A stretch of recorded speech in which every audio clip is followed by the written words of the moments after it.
Hoje saiu mais uma pesquisa para a Prefeitura de São Paulo, com números. Vejam que os institutos têm sido coerentes, né? Eles têm, com variações nos números, evidentemente, né? Senão seria já a eleição antecipada, a apuração dos votos, senão pesquisa eleitoral, né? Mas a essa altura aqui do campeonato, a gente tem de focar no macro. É claro que os números são importantes e absolutamente relevantes, mas a gente precisa olhar o macro. E o macro de todas as pesquisas, dos institutos dos mais distintos, com métodos distintos, tem dito a mesma coisa.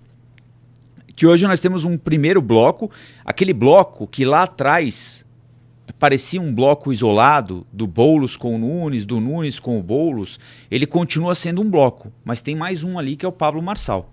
Aliás, a pesquisa divulgada hoje pelo Real Time Big Data, divulgada pela TV Record, mostra os três empatados na margem de erro, mas o Pablo Marçal com um pontinho na frente. Pablo Marçal com 21%, Ricardo Nunes e Guilherme Boulos com 20% cada um deles. Ali também empatados na margem de erro, mas uma alteração interessante da gente olhar. A Tabata Amaral com 9%, e o Datena com 8%. A Marina Helena, candidata do Novo, tem 3%, outros 1%, não sabem ou não responderam 11%, nulos ou brancos 7%. O resultado foi constatado no levantamento estimulado, que é aquele em que a lista com os nomes dos candidatos é apresentada aos entrevistados. Para efeito de comparação, o levantamento anterior do Real Time Big Data sobre as intenções de voto para a Prefeitura de São Paulo tinha sido divulgado lá em 2 de julho. Naquela pesquisa, se você quiser voltar aos números lá, Tiago, acho que pode ser interessante só para a gente comparar com a pesquisa do dia 2, olha só. Então, hoje, dia 3 de setembro, certo? Marçal 21, Nunes 20 e Boulos 20. No dia 2 de julho, agosto, setembro, há 2 meses, portanto, a situação era Nunes e Boulos com 29% e Marçal com 14%. Então, em relação a 2 meses, a pesquisa anterior do Real Time Big Data, o Nunes e o Boulos perderam 9 pontos cada um. O Pablo Marçal tinha 14, foi para 21, ganhou 7 pontos, portanto.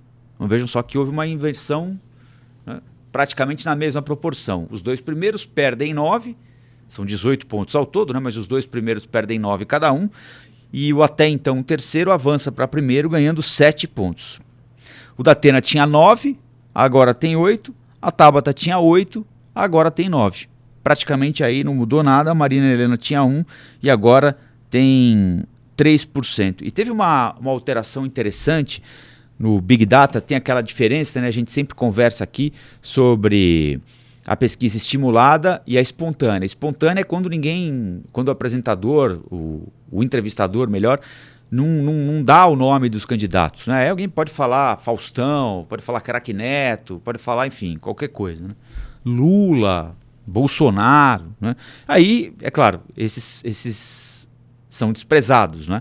Essa pesquisa é desprezada, esse levantamento é desprezado. Mas quando o entrevistado dá o nome de um candidato ou de uma candidata, é interessante para a gente notar qual é o nível de convencimento do voto e qual o nível de conhecimento, o quanto aquele candidato ou aquela candidata estão na cabeça, estão na mente, alugaram um terreno na mente do eleitor. E aí o Pablo Marçal também fica na frente, olha que curioso. Curioso não é, tem lógica. Mas não deixa de ser curioso, porque ele apareceu, verdade, como um cometa, mas apareceu, embora uma figura muito conhecida na internet, né, ele estava restrito a um nicho, né? O Pablo Marçal tem 14, o Nunes 12, o Boulos 12, a Tabata 6, o Datena, que está na televisão há 30 anos todo dia, 4, outros 3, e não sabem ou não responderam 38%. Aqui é interessante porque é um número grande, né? Ou seja, você ainda tem quase 40% do eleitor sem um nome na cabeça ali, quando ele é perguntado de bate pronto, né? O que quer dizer que tem espaço para os caras e para as candidatas cavarem alguma coisa aí, né? O Real Time Big Data fez 3 projeções de segundo turno.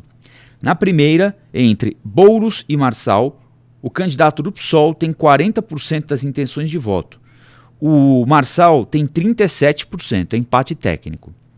40% com vantagem para o Boulos, 40-37%. Nulo e branco, 11%, não sabem ou não responderam, 12%. Uma outra possibilidade de segundo turno, entre Nunes e Marçal. O Nunes tem 39% e o Marçal 33%.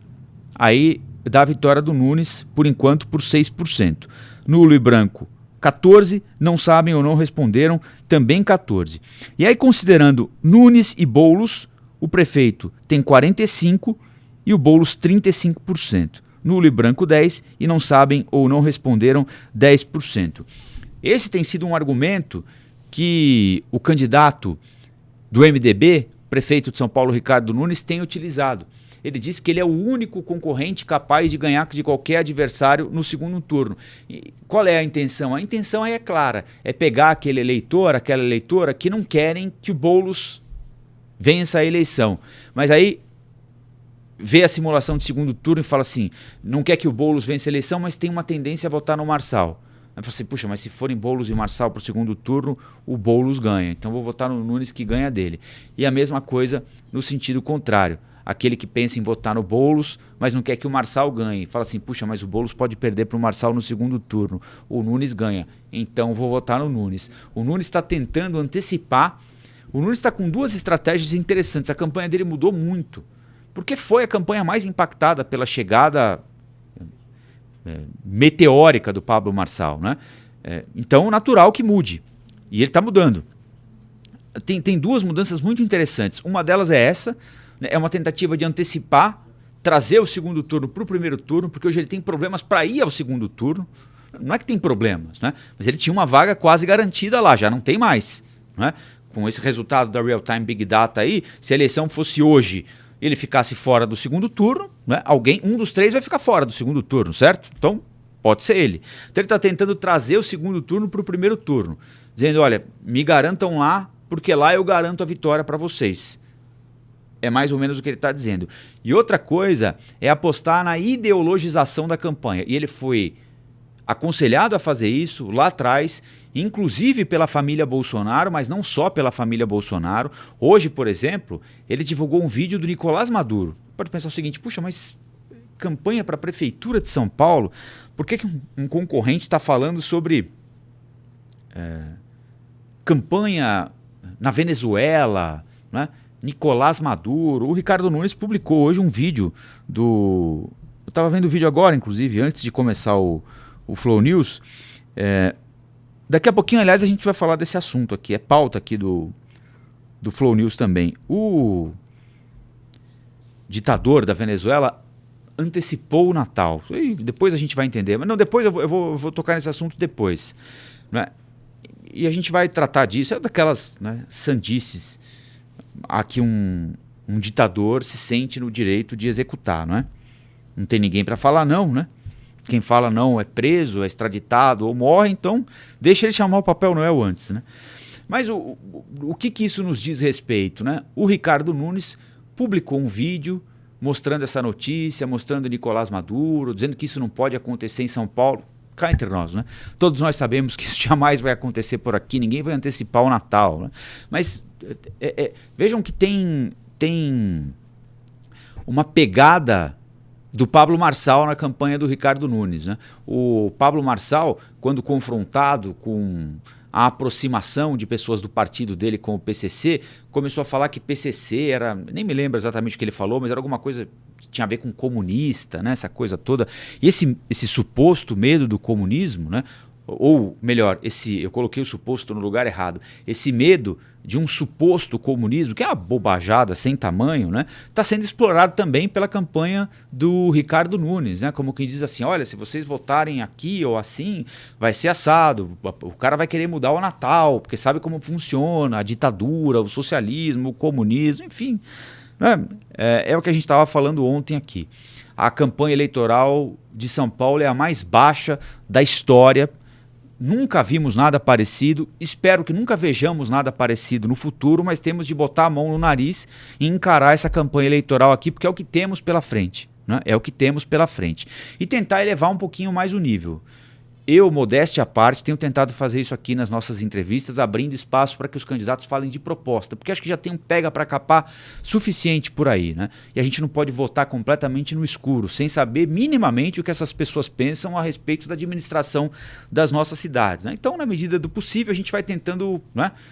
Embora muitas vezes, né, as perguntas sejam respondidas de maneira genérica, mas a gente faz a nossa parte. Vai tentando catucar ali, catucar aqui, para, né, no final das contas, sair com alguma coisa, com algum conteúdo que possa ajudar as pessoas a tomarem as suas decisões, né? Mas a eleição em São Paulo, para mim, é caso perdido já, né? É daqui para pior. O nível... A não ser que no segundo turno as coisas mudem. E olha que nós tivemos uma campanha considerada... Vocês vão se lembrar, hein? E aí eu não quero levar a conversa para simpatia ou antipatia por A ou B. Mas a eleição de 2020, que foi inclusive... Foi uma eleição toda diferente, né? Ela foi adiada em um mês por causa da pandemia. Ela aconteceu em novembro de 2020. Um dos candidatos tinha descoberto um câncer grave. Era o prefeito na época, Bruno Covas, né? Nós vivíamos num ambiente mais turbulento, né? Gestão do ex-presidente Jair Bolsonaro, aquela coisa da vacina, muita gente morrendo todo dia, máscara, a economia sentiu gravemente o impacto do fechamento necessário, do afastamento necessário para que as pessoas não fossem contaminadas com tanta frequência, com tanta facilidade, né? Ou seja, era uma eleição mais difícil do que essa, né? Porque a gente vivia ali um ambiente de morte por causa da pandemia. A eleição foi até adiada em um mês. E foi uma eleição respeitosa. Você pode gostar de A, não gostar de B, enfim. Mas foi uma eleição respeitosa. Os debates foram respeitosos, tiveram um bom nível. As pessoas decidiram com o mínimo de consciência. Quem quis, ouviu proposta. Dessa vez aqui, minha gente, foi-se voando para cá, martelo para lá, tiro, bomba... E muita lama, para usar outra expressão aqui, né? E acho que é caso perdido. Não acho que se recupere, a não ser no segundo turno. Dependendo do que acontecer, talvez a gente consiga, durante 15 dias, discutir um pouco de proposta para São Paulo. De resto, é o que tem para hoje. É Nicolás Maduro, é PCC, é hino adaptado para linguagem neutra. É isso aí, né? Como todos nós já ouvimos em algum momento da vida, né? Come porque é o que tem para hoje, né? Olá, aqui é o Rafael Colombo. Gostou do que acabou de assistir? Se inscreva no canal Cortes do Flow News para os melhores momentos. Quer acompanhar os nossos programas na íntegra? Então se inscreva no nosso canal oficial, Flow News.